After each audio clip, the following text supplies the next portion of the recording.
Hello and welcome to Dr. Vandana Shiva's keynote presentation. I'm Janine Shepard and I will be your host for this session. Thank you to Mountain Rose Herbs and to Humanities Iowa for sponsoring this session. Your financial contributions have made this entire conference possible and we're so grateful. Before I introduce Dr. Shiva, I'd like to share our community agreements.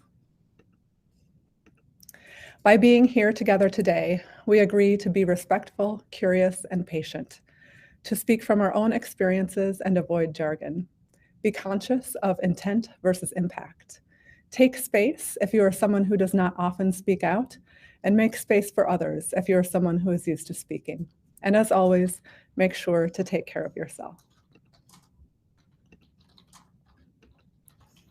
Welcome, Dr. Shiva.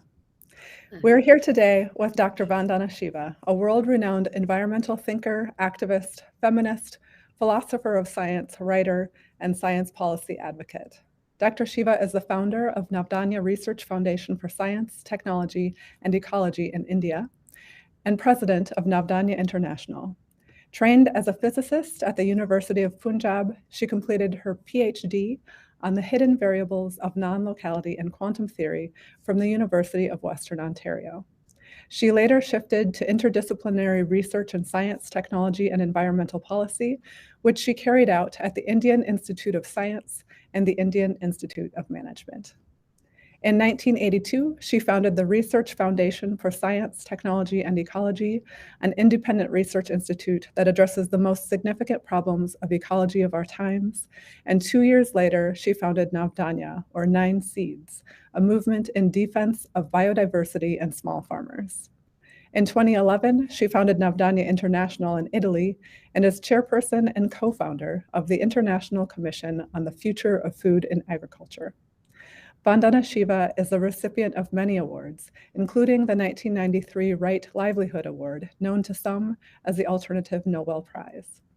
She was also named among the top 5 most important people in Asia by Asia Week in 2001. Dr. Shiva is a prolific writer and author of numerous books, serves on the board of the International Forum on Globalization, and is a member of the Executive Committee of the World Future Council. Dr. Shiva, it is an honor to have you here at the Seed Savers Exchange Annual Conference. Thank you so much for being here.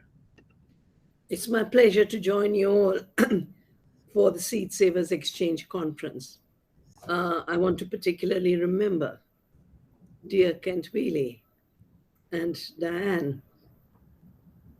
Kent and I crossed paths many times. The last time was when he was working to have Hawaii GMO-free. And I did a tour for GMO-free Hawaii. You are either seed savers or wanting to know about seed saving. Why do I save seeds from quanta to the seed? At one level, it's the same thing, yeah? In the quanta is the unfolding of its future. David Bohm, from whom I learned a lot and whose student was my PhD guide, talked about the enfoldment in the quanta for an unfolding into the particle, the wave, and all the systems that it could become. Well, at one level, this future is enfolded in the seed. Seed carries the future, but of course it also carries the path. It carries the millions of years of nature's evolution. And in many countries like mine, it carries thousands of years of farmers breeding and co-evolution between farmers and nature. Now, our farmers took one wild plant, the Oryza sativa, and turned it into 200,000 varieties of rice.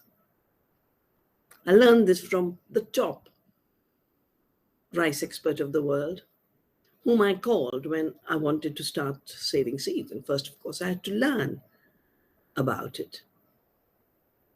Why was I saving seeds? Because I attended a conference in 1987.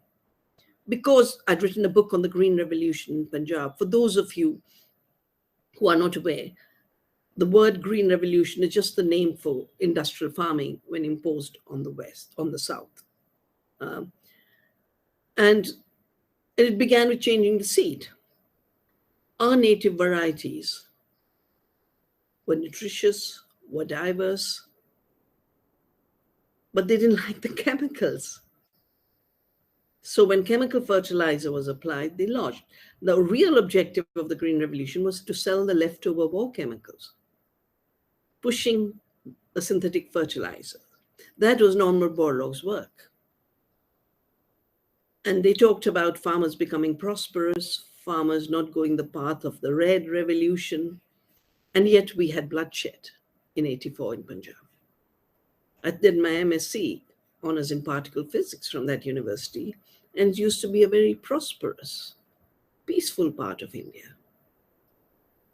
And just a decade later, it had erupted in violence. 15,000 people had been killed. That same year, on the 2nd of December, a pesticide plant leaked in the city of Bhopal. This plant used to be owned by Union Carbide. Since then, Carbide was bought by Dow Chemicals. Dow Chemicals merged with globalization with DuPont. DuPont had worked with IG Farben, just like Monsanto had worked with Bayer during Hitler's Germany. Now Bayer has bought out Monsanto, but Dow and DuPont merged, and they all had already bought out Pioneer, the big seed company. You will not see their names anymore. You will hear Corteva. Just look at the advertisements sold as news on BBC. Thousands of people died in that night in the city of Bhopal. People are still dying. Children are still being born, maimed, and deformed. So in 84, I just said, why are we doing an agriculture that kills farmers in Punjab, that kills children and women in Bhopal? So I went to the roots of what the Green Revolution was, what the chemicals were. And those days I was working for the United Nations University on a program for conflicts over resources. So I said, there's something going on here and I need to look. And they allowed me. And that's how I wrote the book, The Violence of the Green Revolution. That book invited me to this conference on the new biotechnologies. And conference was called Laws of Life. There was no GMO in the commercial market at that time, 87. The first GMO started to be sold in 92. But the techniques of recombinant DNA had been evolved in the 70s by public scientists. They met at a conference at Asalomar to understand the implications. And they said, we don't understand the impacts, not the ecological impacts, not the ethical consequences. Until we have that higher level of understanding, we put a moratorium on basically genetic engineering. But the chemical companies picked these techniques up. And at this meeting where we were discussing about the new biotechnologies, which means genetic engineering, they laid out so clearly 3 things that shook me up. The first they said is, we're not making enough money, even though the pesticide and chemical industry makes huge money. They said, we are too small. Even though they were already giants, Ciba was already big, Sandoz was already big, Astra was already big, Seneca was already big. They merged to become Syngenta. And that's how this concentration took place. And they said, by the turn of the century, we will only be 5 companies controlling food and health. They are literally 5. I call them the poison cartel because they change their names so frequently that if you just take their names, you won't know it's the same entity. Another thing they said was, by the turn of the century, every seed in the world will be genetically modified. And they said, the way we will control the seed is through patenting. A patent is an exclusive right granted for an invention. Now, the seed is not an invention. The seed is evolution and continuity. Seed is the source of life. It is the very foundation of our being. For millions of years, seed has evolved freely. to give us the diversity and richness of life on this planet. For thousands of years, farmers have evolved seeds for nutrition, for climate resilience, for giving food to all beings. Because our traditional varieties with tall straw gave straw as food to the animals and the soil. And we ate the grain. Now we feed animals the grain, and the straw has disappeared, so the soil gets no food. Seeds are the first link in the food chain and the repository of life's future evolution. That is why saving seed is seeding the future. As such, it is our inherent duty and responsibility to protect them and to pass them on to future generations. The growing of seed and the free exchange of seed among farmers has been the basis of maintaining biodiversity and our food security. But today, this freedom of nature and of farmers is under direct threat.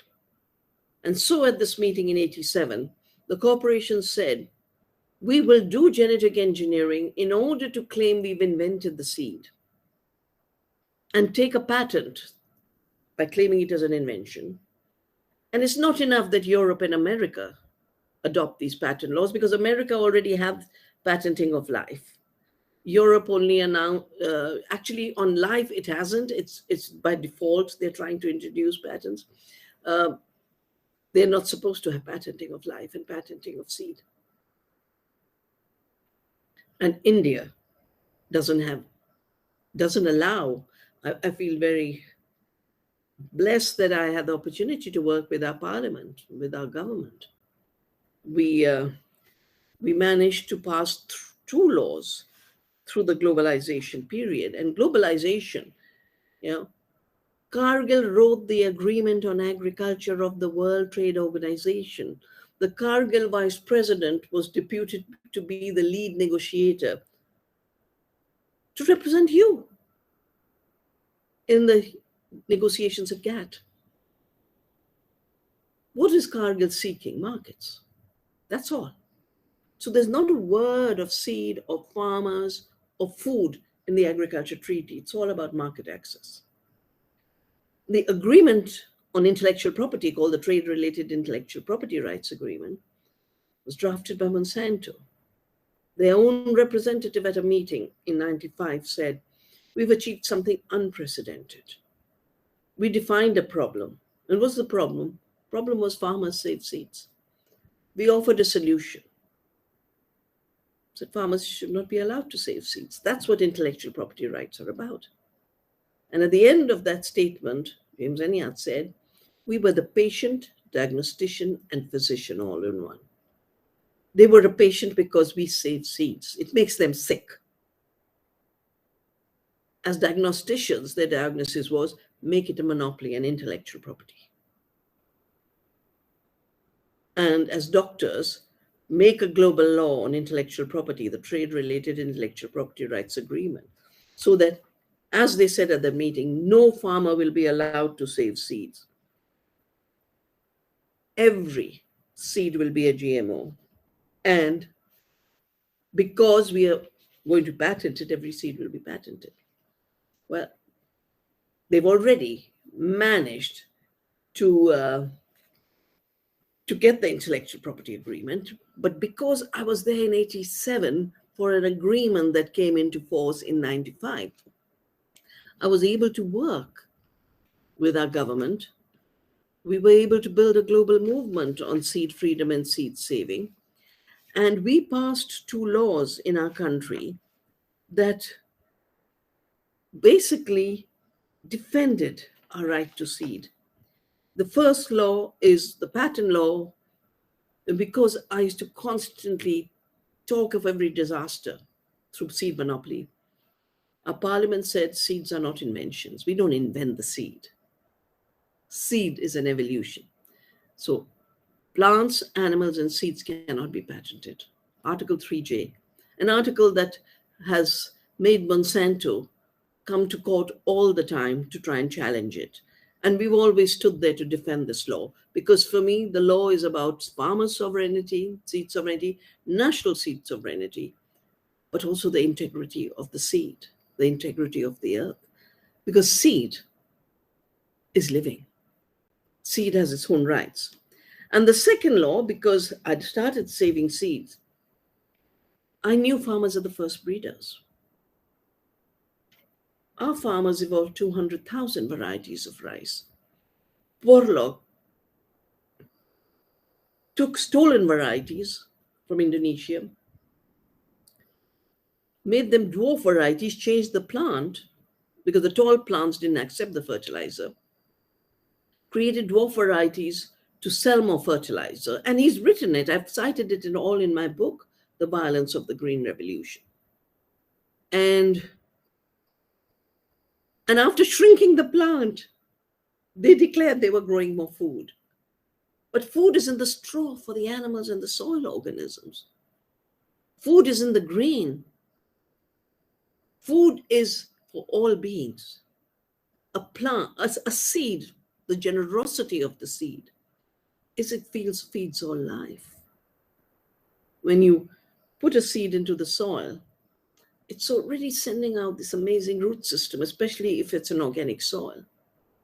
And it's feeding the soil microorganisms, who in turn are feeding the plant with the nourishment through the mycorrhizae, the entire food chain. And as the plant grows and the flowers come, the pollinators give you the next generation of seed through pollination. At no point in the life cycle of the seed is there stinginess. There's always generosity. There's multiplication. There's renewal. There's regeneration. All of industrial seed has created scarcity because a hybrid doesn't breed true. A GMO with a patent means there's no seed for the future. It is toxic. It doesn't multiply. It's not renewal. It's not regenerative. And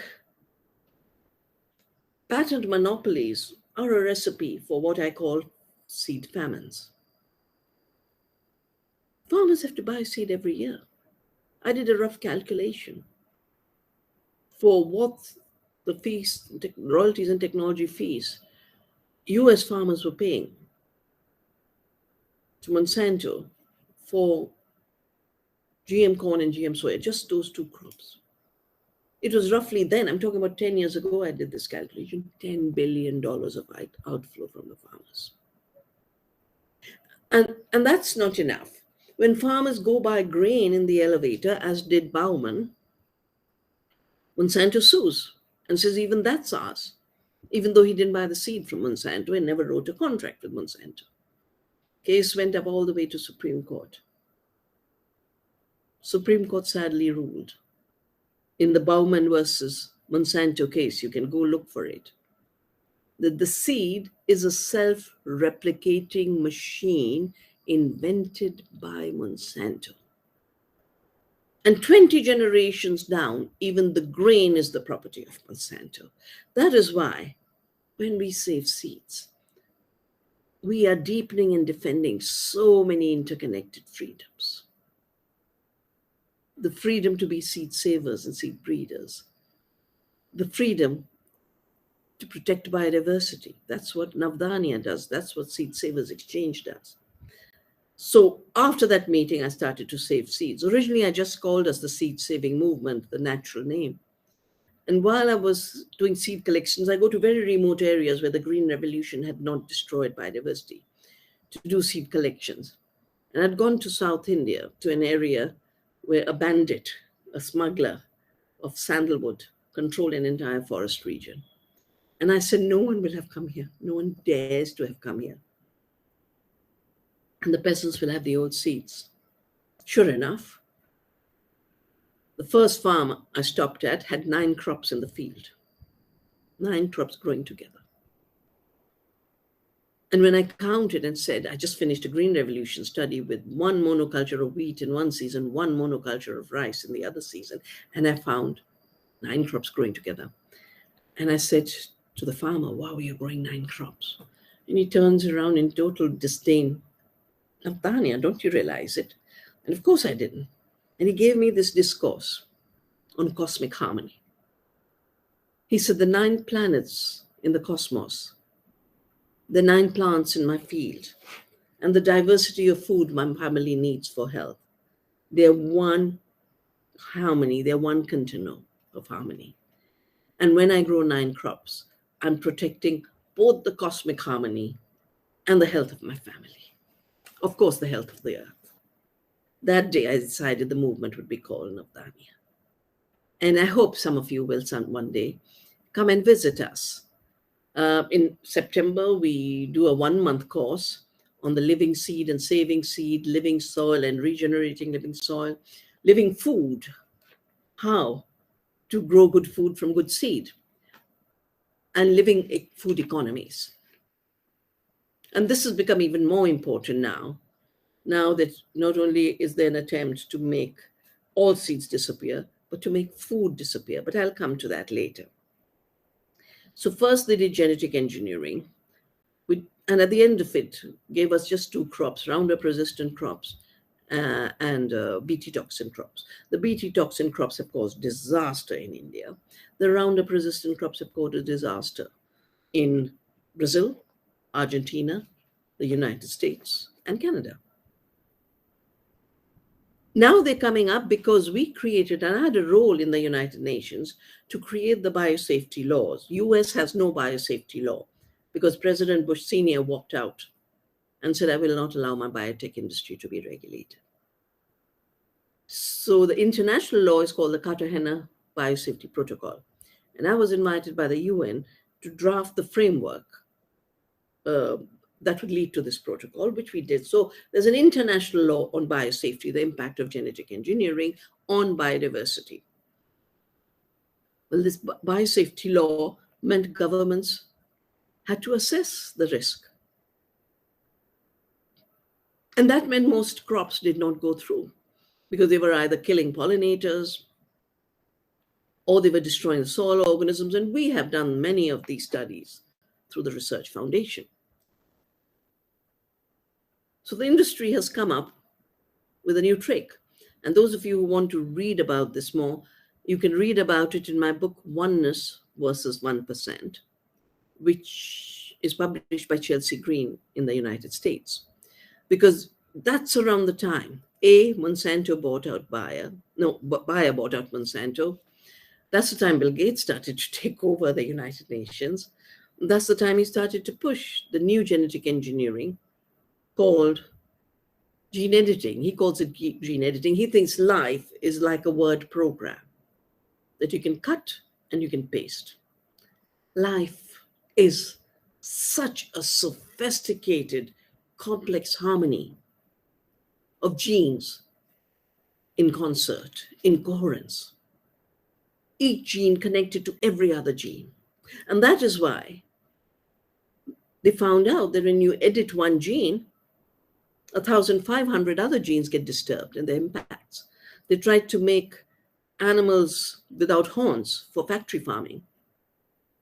But the animals had bacteria because they still use the tools of the old genetic engineering as a vector to introduce the new gene modification. And this vector is Agrobacterium, a plant cancer. And there's huge list now of the unpredictable effects. But they don't talk about this as genetic engineering anymore. They talk about it precision breeding. And everywhere around the world, there's an attempt to deregulate. It's happening in Europe, new laws come up, already happened in Brexit, UK. Everywhere, there's an attempt to deregulate. But it's going hand in hand with maintaining the monopoly patents. Interesting thing is if I say this seed that I manipulated genetically is exactly like nature made it. It's natural. That's the label they want. It's natural. In which case they cannot claim it's an invention and therefore cannot take a patent, but they want to have it both ways. So they want to run away from responsibility and say it's natural, and then claim a patent. So just look, I mean, this technology is just literally, Gates tried to finance it in 2016. The lab in Berkeley and the lab in Cambridge. Before you know it, they were getting Nobel Prizes, the Berkeley lab. Before you know it, patents are being granted. And Gates actually has a company called Editas, dedicated to gene editing patents. But Corteva, the Dow-DuPont combination and Pioneer combination, already has 100 applications. Bayer and Monsanto have 60. This is in addition to the old genetic engineering patents. BASF has 18. Syngenta, which has merged with ChemChina, has 6. So it is still about monopoly on seed. And that is why I come back to it. Your work of seed saving becomes even more important. When Kent really started the seed saving, the damage had been done by industrial agriculture. But once the patenting came, just look at the acreage of corn and soya, GMO corn and soya, because now the acreage is determined not by what farmers want. It's determined by the patents piece you can collect to every acre. And that's why the GMOs are spreading, not because they're good for nature or good for farmers or good for consumers. When the industrial agriculture was introduced, the claim constantly used was, we have higher yields. So when I was doing the Green Revolution book, I realized that the word yield is a very reductionist word. Because if I'm growing 10 crops in my field, or the 9 crops like the South Indian farmer was growing, I must measure the output of all 9 together. So I must measure the biodiversity. I must measure not just the grain, but I must measure every part. For the mustard in India, we don't just grow it for the oil seed, we grow it for the leaves. The sarson ka saag is one of the most delicious greens in the world. We actually have a national dish from Punjab called makki ki roti and sarson ka saag, the cornbread with the sarson. Leaves are never calculated. I see the canola plants in the West. There's no leaves to it because they bred the leaves out. Now, the leaf is the secret of life. It's what allows photosynthesis. It's the green leaf of the plant that cooled the planet from 290 degrees to 13 degrees centigrade, brought down the percentage of carbon dioxide from 98% to 0.03%. It's that miracle of the green leaf. The green leaf and its photosynthesis is what life is. I've been to apple orchard in the Alps, no leaves. They've made these stems with roots that deep. No seed, no leaf. Every other planting material has to be bought. But the issue of yield, and so we've done work, we call it nutrition per acre and health per acre. We say if you do biodiversity, you measure biodiversity. You measure its economy for the farmer, you measure its nutrition for the people. We could have 2 times the world's need for nutrition by conserving seed. And our seeds were driven out on the grounds that they can't feed the world because the yield is low. Now, that is the misleading claim that has guided all of industrial agriculture. So, at least for me, seed saving then became redefining the agriculture model, bringing back biodiversity and using native seeds for producing food. We've just done a study on our rice varieties, and across the board, the native varieties have higher nutrition. But it's not just us. Let me just share with you. A recent study carried out in South India by scientists in Kerala compared 13 traditional varieties to 2 Green Revolution varieties. And they showed that the native varieties had more than 11% protein compared to the so-called high-yielding varieties. They had higher mineral content like zinc, manganese, potassium, calcium, iron. Native wheat is the same issue. Native wheat varieties also have high nutrition. content than the green revolution varieties. Protein is more than 11.3%. Total fiber was nearly double in the ancient varieties. Native varieties have higher content of iron, potassium, calcium, magnesium. So the argument of we have to destroy the biodiversity of native seeds to feed the world does not work. Because we feed the world, and we can't feed the world with nutritionally empty food. Nutritionally empty food, the combination of toxics in food and nutritional emptiness is at the root of all diseases. And then, of course, the genetic structure increases the nutrition content. But when you farm with native seeds, you have a higher organic matter. You have more to give back to the earth. When you give back more to the earth, the soil organisms have more food. And it's the soil organisms that actually feed the plant. 70% of the nutrition of food in chemically grown industrial systems has disappeared. We're not growing nutrition. We're growing mass to be traded in container ships. And take two other problems. Take the issue of gluten intolerance. The problem is not the wheat. It's the way it's been bred for uniformity. And the gluten expression has become higher. And that's what leading to gluten intolerance. Our wheats, our ancient wheats, don't lead to gluten intolerance. In fact, Monsanto went so far as to try and patent our ancient wheats. And I had to fight that patent too, like I fought the basmati patent and the patent on neem. Well, Monsanto said, oh, such a large part, every third American and European has gluten intolerance. We take this patent, we have 1/3 the market. And the flour, the grain, the flour, the products, the biscuits, the bread, everything, we will have a monopoly. We challenged it, we made them drop that patent.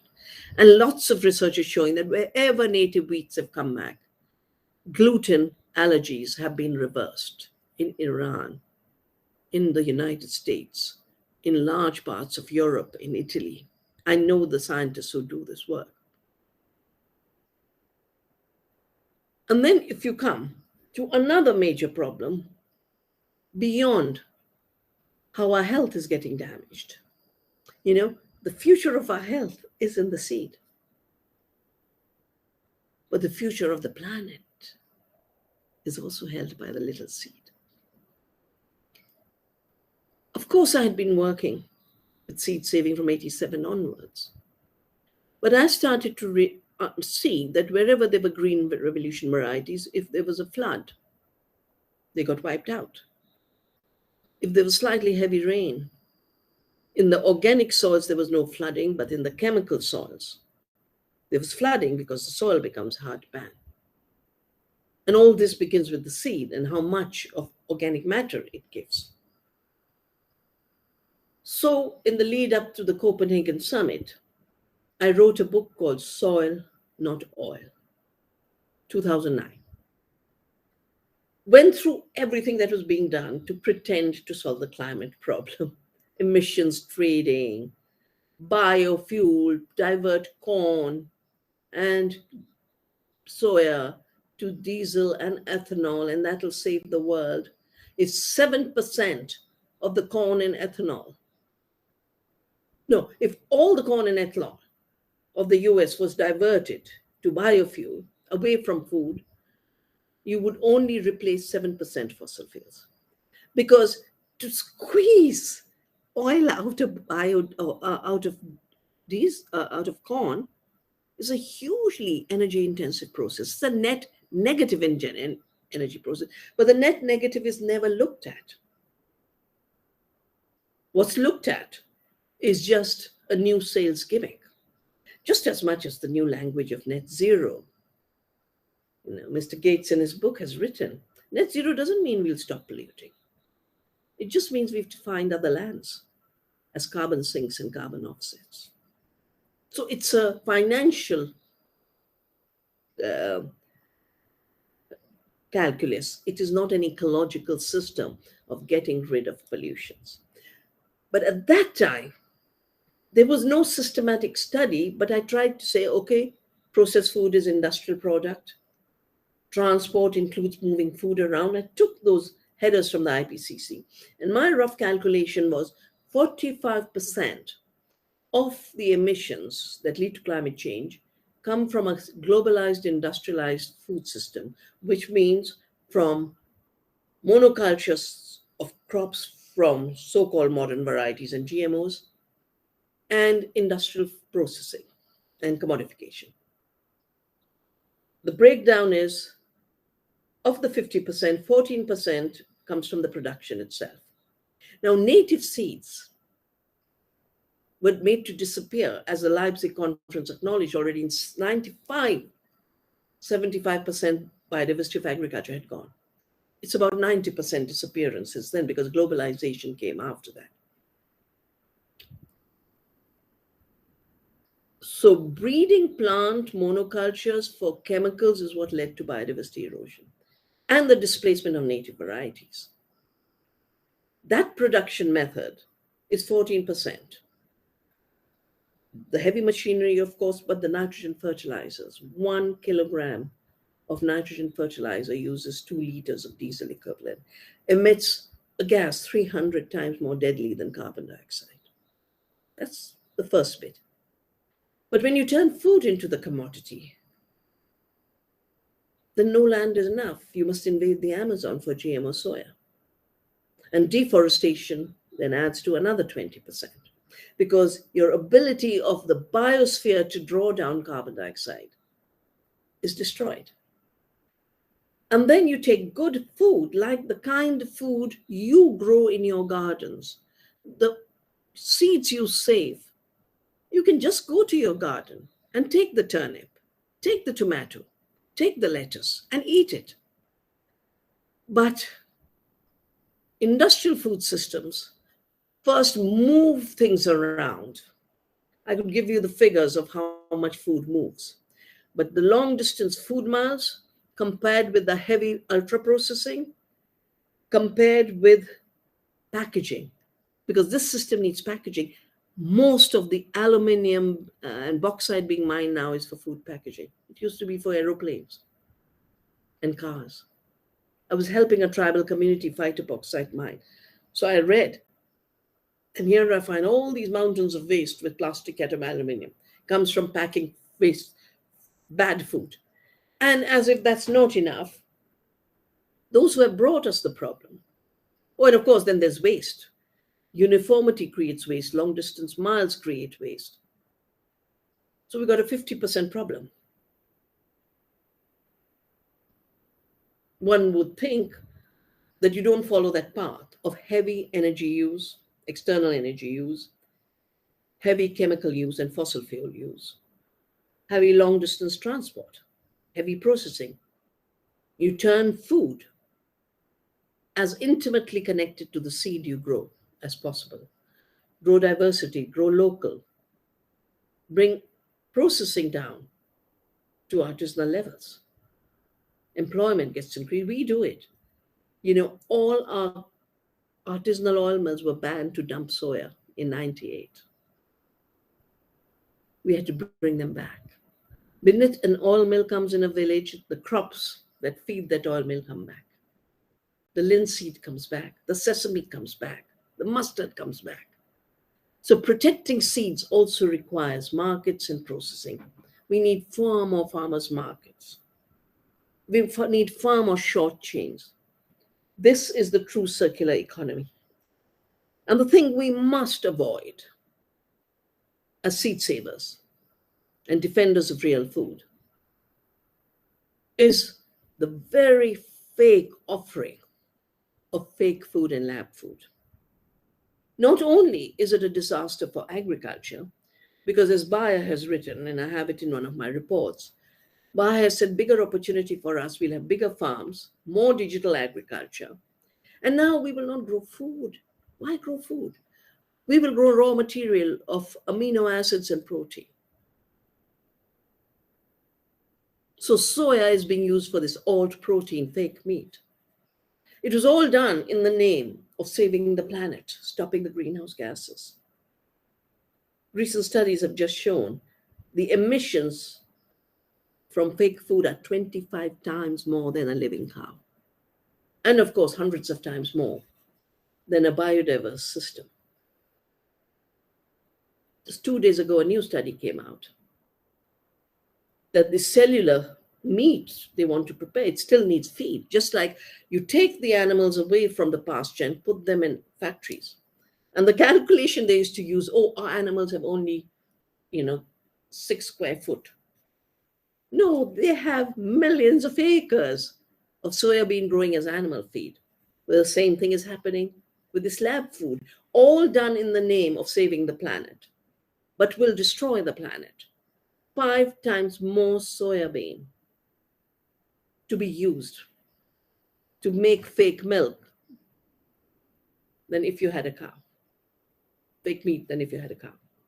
So the calculus, we saw in 2008, the collapse of Wall Street led us to see how fake the financial system was.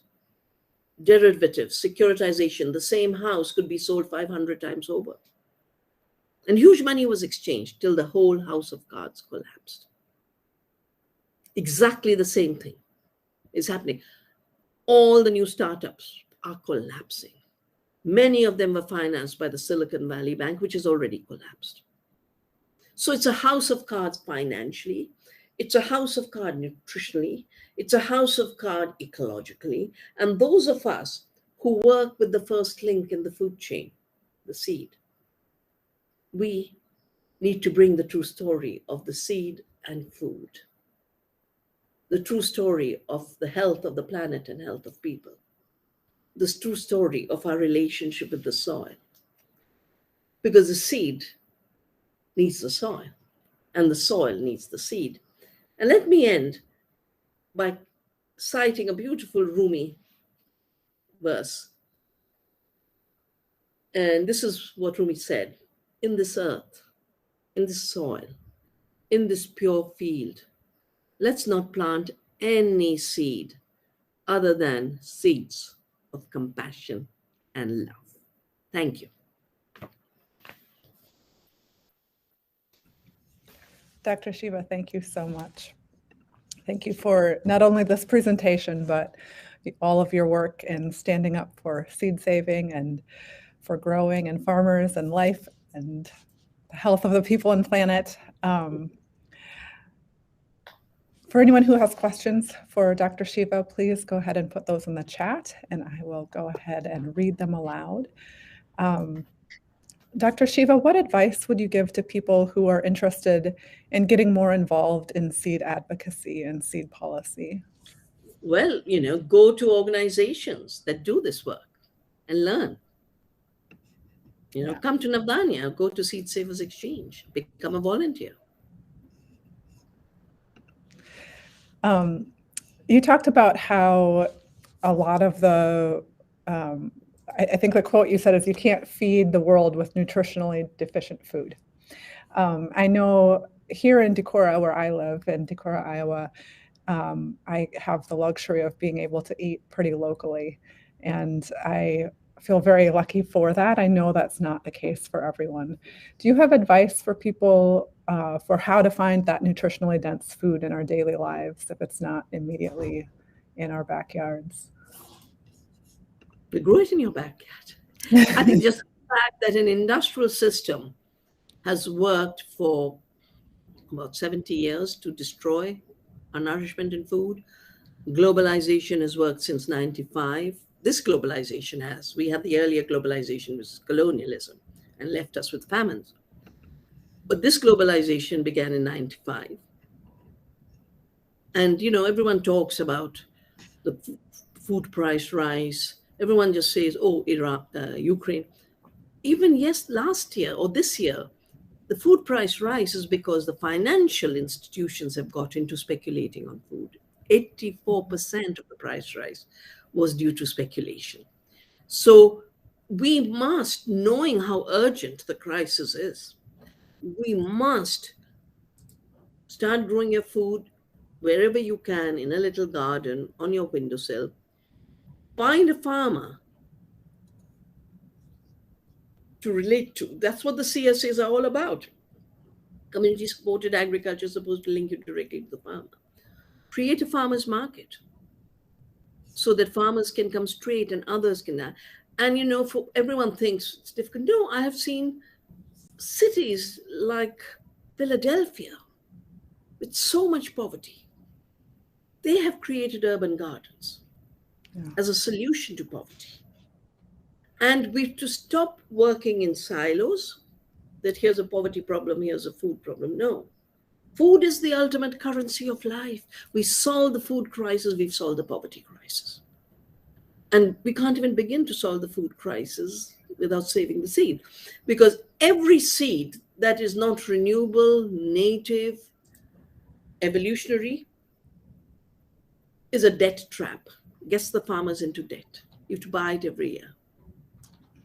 And it robs the consumer of nutrition. So we have to, we will have to, beginning with the seed, create decentralized food systems everywhere. And what I'm doing is starting gardens of hope everywhere. When the BT cotton farmers committed suicide, 400,000 suicides in India, of which 85% are BT cotton. And the widows would just cry when I'd visit them. And I'd say, I've lost my land, I've lost my husband. And so, but around your hut, you've got a little acreage. I'd bring them seed and say, let's plant a garden of hope. That's how I started the Gardens of Hope, with the widows. And I think everywhere we should plant gardens of hope. I feel happy that, when I've said this, some college, I'll give a convocation address. I say this, next time I come, the parking lot has been dug up and it's a garden. Humanity has the capacity to reverse wrong actions and take the other path. We've done it for dams. We broke down dams to make the river come alive. Surely the most basic aspect of living on this earth, taking care of the earth and growing our food, is something, if we don't know today, we can learn it tomorrow. If someone like me, with my kind of background, can do this work. I didn't know anything about seed. I pulled books from my parents' library. I take it to the villages with pictures and say, do you grow this? The names they had would be very different. Started to tell them to save it. I began with zero literacy. We can all learn. We can all learn, and we must all learn. It's a great reminder. Thank you. I have a question here from Mike saying, realizing there's an increasing separation of understanding about where food comes from and the important role that seed saving plays in food security and food sovereignty. In your experience, what are some key messages or approaches that effectively convey this significance? Well, I think definitely it begins with the seed, because if you have the wrong seed, you're stuck with the chemicals. If you have a Roundup ready crop, you'd better spray the Roundup.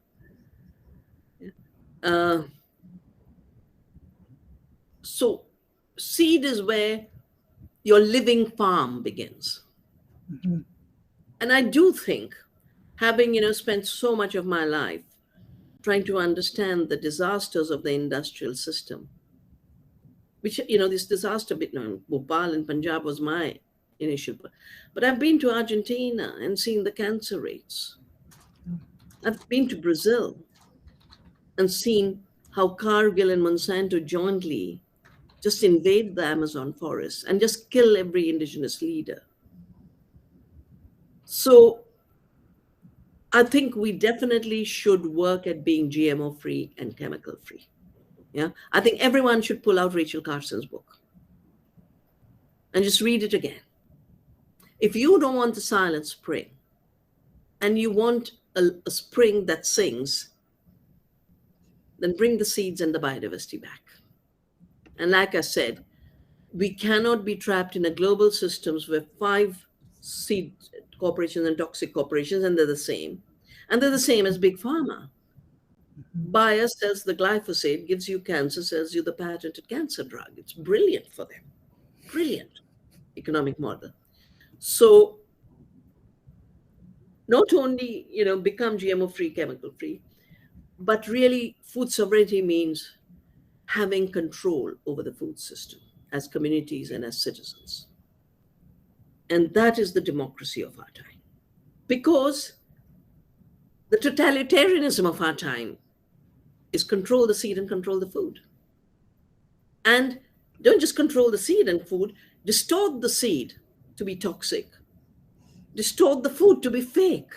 Food is the currency of life. It what connects us to the seed and soil and our gut microbiome. There is no way fake food can ever be healthy, because every level of processing adds disease dimensions. And as I've said, fake food, lab food is ultra processed food. If ultra processed food has given us diabetes, obesity, hypertension, or if given us all the chronic diseases of our times, what is all this going to do to us? Yeah. So you are what you eat. Just let's put down the 10 basic learnings that humanity has always said. That let food be their medicine. But food begins with seed. So cures begin with seed. Thank you. I have a question from Benita here. Benita is wondering if you have more information about the criminalization of seed saving in Kenya and other African governments. Well, criminalization of seed saving was the idea when, at that meeting of 87, what the corporations were saying, no farmer will be allowed to save seeds. And the way they went about it is where the seeds were already commercial, the patent became the root. But where they had to make commercial systems, like Mr. Gates is doing through Agra in Africa, they begin with compulsory registration. That if your seed isn't registered, you can't bring it to them, you can't exchange it. Mm-hmm. And this compulsory registration is exactly what they tried in Europe in 2015. And the parliamentarians wrote to me, they didn't know it was about the seed, it was a Plant Propagation Act. Mm-hmm. They sent it to me and I said, no, plant propagation means seed. Mm-hmm. And it's seed. And we made 1,200 amendments, and that law could not pass. They tried to bring it back. Even in the US, see, 2014, they come in these leaps. They realize people's awareness is too strong. They step back for a while. Then they think, oh, people have forgotten, So 2014 was a big year. They tried to bring a registration act to India, and we fought it. We fought it and didn't let them pass it. Same year, in the US, the seed savers were creating seed libraries everywhere. Suddenly in every state, I know it happened in Maryland, California. It happened in about 4 states at the same time. Mm-hmm. Seed libraries were declared to be terrorist organizations. Mm-hmm. And cases were started to shut them down. California passed a law that if you exchange seeds beyond 3 miles, it's a violation. So the activists of California who were saving seeds asked me, what do we do? I said, go to 3.1 miles and exchange seeds.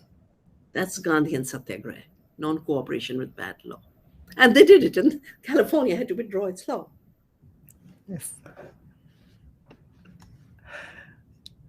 Jennifer is asking, what do you think about hydroponic gardening?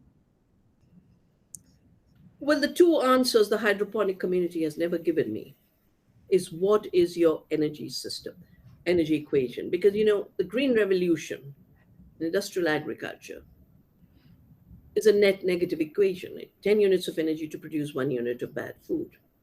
Ecological farming uses 1 unit of energy to produce 10 units of good food. So I've always had the energy and nutrition as the guiding assessments of a food system. And I've always asked, I said, how much energy do you really use to produce how much food? No one ever tells me. It's a very energy intensive system because you're substituting the free energy of the sun and the photosynthesis through the sun with all the 24-hour artificial lights, which you also do in chicken batteries and you do it in other places. But the second is nutrition. If already industrial agriculture with soil, but had made the soil empty of nutrients, created nutritionally empty food, with all your brilliance, you'll add a few elements of nutrients. But what's the output? What nutrients does it carry? I've never had a nutrient analysis, full spectrum of nutrient analysis. So without that energy equation and without the nutrient system, I do not accept blindly any technology. I will assess technologies according to the resources, energy they use, and the quality of what they produce. Thank you. So Mela is saying they don't support criminalization of seed saving and many other topics, but they do support GMO technology. I'm wondering if you have thoughts about the GMO technology itself. I think it is very interlaced with these chemical companies making plans to take things over. Do you have thoughts about GMO tech itself potentially being more ethical? My introduction to GMOs in 1987 was with a very honest declaration: this is all about patenting. So you can't separate the tool from the purpose for which it's being done. That's one aspect. But I've also then worked on biosafety. And in the biosafety, what we realized is there are totally unintended effects, which must be assessed. So I think the disease of our times is taking tools. Technologies are tools, they're means of transforming. And by and large, technologies humans use is transforming some aspect of nature to give you a product that humans need. So the tools must be assessed for what does it do to nature and what does it do for us? Is it better food?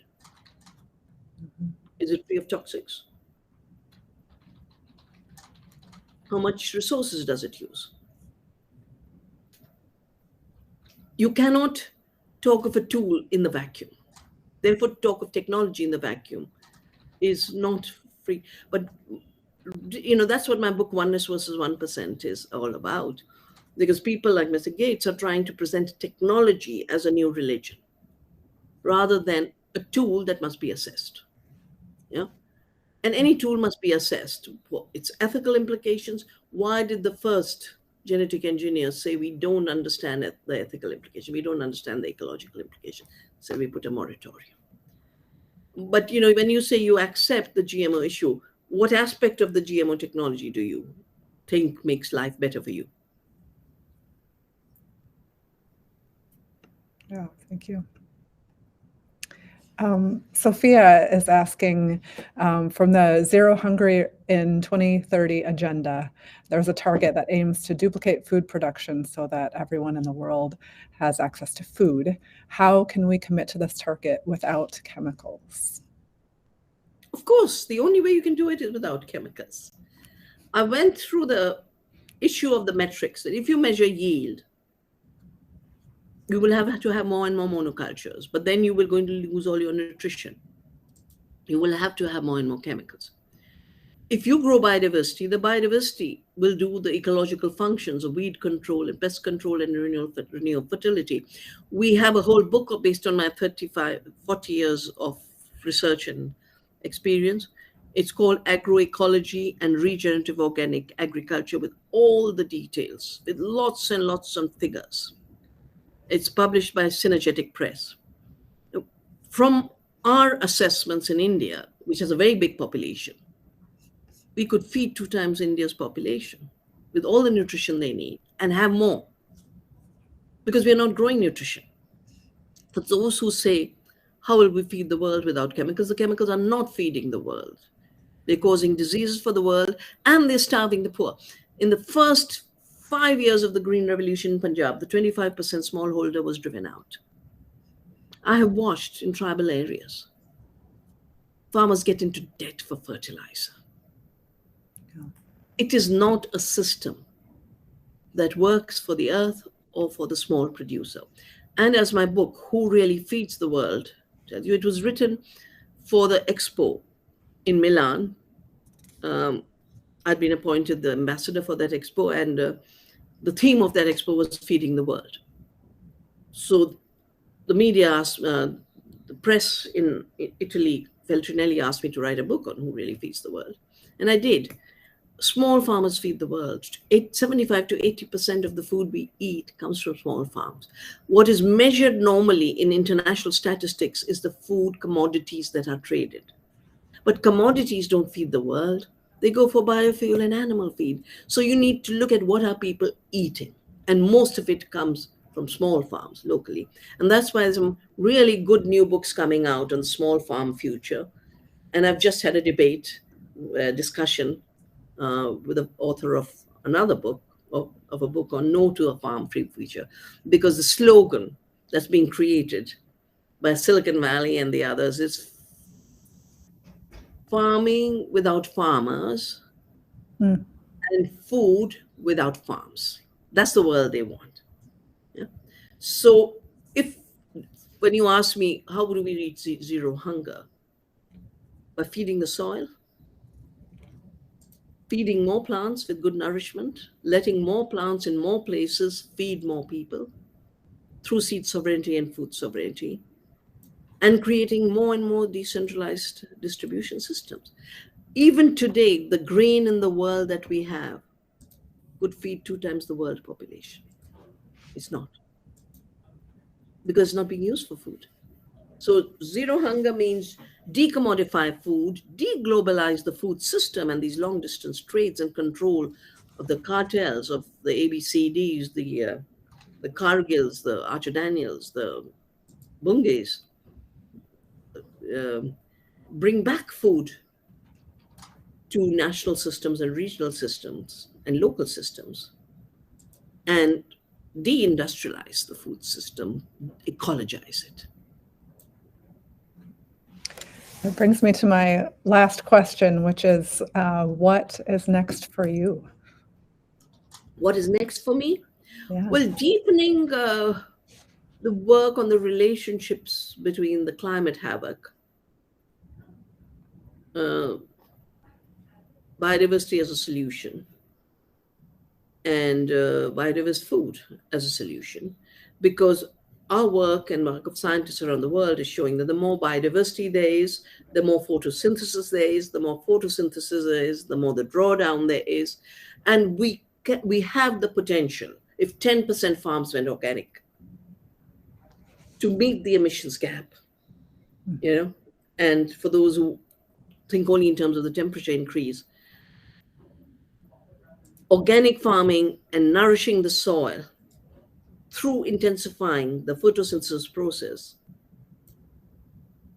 can reach the 1.5 degree target. With no other way can you reach it. So that's what I will continue to do. Also because, right now, my team was to go to Vidarbha, where we shifted the farmers from BT cotton. And they had to cancel because this was a drought-prone area and it's under floods. My own region, our own farm, there's so much rain. There's so much rain. We need to stop thinking only in terms of temperature. We now need to start thinking in terms of the hydrological imbalance of this planet. Yeah. That's what's killing people now. And because it's a life and death question, working on resilience and regeneration, because for me, it's a community obligation, but also a scientific obligation to tide over all the fake science, and the fake economy. I didn't realize so much of my life would get spent on this ever since I had to deal with Monsanto. But, I do the creative work, saving seeds, working with communities. And then I do the questioning work, not letting the rubbish become accepted. So that's my future too. Yeah. Thank you. Thank you for that. Thank you all for joining us and for your questions. It has been an honor and a pleasure to talk with you today, Dr. Shiva. Thank you so much. Thank you, Janine, and thank you to all. Bye-bye. Bye.